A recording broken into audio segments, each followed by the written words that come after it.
بسم اللہ الرحمن الرحیم۔ ناظرین، کیا آپ جانتے ہیں کہ یہودی حضرت جبرائیل علیہ السلام کو اپنا دشمن اور حضرت میکائیل کو اپنا دوست کیوں کہتے ہیں؟ ایسی بات جو اس بدبخت قوم کی فطرت کھول کر بیان کرتے۔ ناظرین، اپنی ویڈیو کا آغاز کرنے سے پہلے میری آپ سے درخواست ہے، اگر آپ نے میرا چینل سبسکرائب نہیں کیا تو میرا چینل سبسکرائب کر لیں تاکہ ہر نئی ویڈیو کا نوٹیفیکیشن آپ کو مل سکے۔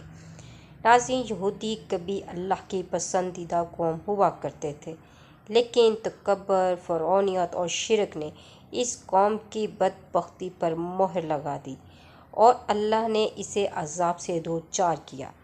تاریخ کی کتابوں میں یہودیوں سے متعلق بہت سے ایسے واقعات درج ہیں جن میں ایسی ناخلف قوم کی بدخوئی اور بدنیتی کی تفصیلات بھی بیان کی گئی ہیں۔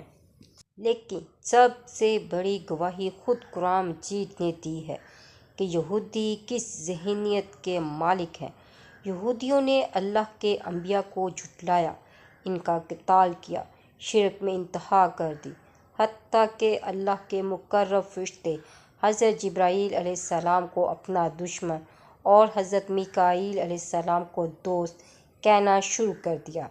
یہودیوں نے جب حضرت میکائیل علیہ السلام کو اپنا دشمن کہا تو اس پر اللہ نے سورۃ بقرہ میں ارشاد فرمایا، کہہ دو کہ جو شخص جبرائیل کا دشمن ہو اس کو غصے میں مر جانا چاہیے۔ اس نے تو یہ کتاب خدا کے حکم سے تمہارے دل پر نازل کی ہے، جو پہلی کتابوں کی تصدیق کرتی ہے اور ایمان والوں کے لیے ہدایت اور بشارت ہے۔ تفسیر ابن کثیر میں اس آیت مبارکہ کے حوالے سے لکھا گیا ہے کہ امام جعفر طبری رحمۃ اللہ علیہ فرماتے ہیں، اس پر تمام مفسرین کا اتفاق ہے کہ جب یہودیوں نے حضرت جبرائیل کو اپنا دشمن اور حضرت میکائیل کو اپنا دوست بتایا تھا، اس وقت ان کے جواب میں یہ آیت نازل ہوئی۔ لیکن بعض کہتے ہیں کہ امر نبوت کے بارے میں جو گفتگو ان کی حضور پاک صلی اللہ علیہ وآلہ وسلم سے ہوئی تھی، اس میں انہوں نے یہ کہا تھا۔ بعض کہتے ہیں جو مناظرہ ان کا حضور پاک صلی اللہ علیہ وآلہ وسلم کی نبوت کے بارے میں ہوا تھا، اس میں انہوں نے یہ کہا تھا۔ حضرت ابن عباس فرماتے ہیں کہ یہودیوں کی ایک جماعت رسول مقبول صلی اللہ علیہ وآلہ وسلم کے پاس آئی اور کہا کہ ہم آپ سے چند سوال کرتے ہیں جن کے صحیح جواب نبی کے سوا اور کوئی نہیں جانتا۔ اگر آپ سچے نبی ہیں تو ان کے جوابات دیجیے۔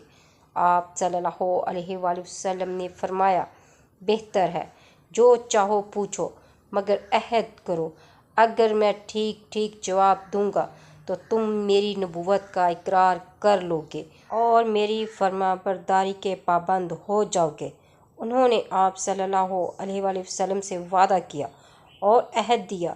اس کے بعد آپ صلی اللہ علیہ وآلہ وسلم نے حضرت یعقوب علیہ السلام کی طرح اللہ جل شانہ کی شہادت کے ساتھ ان سے پختہ وعدہ لے کر انہیں سوال کرنے کی اجازت دی۔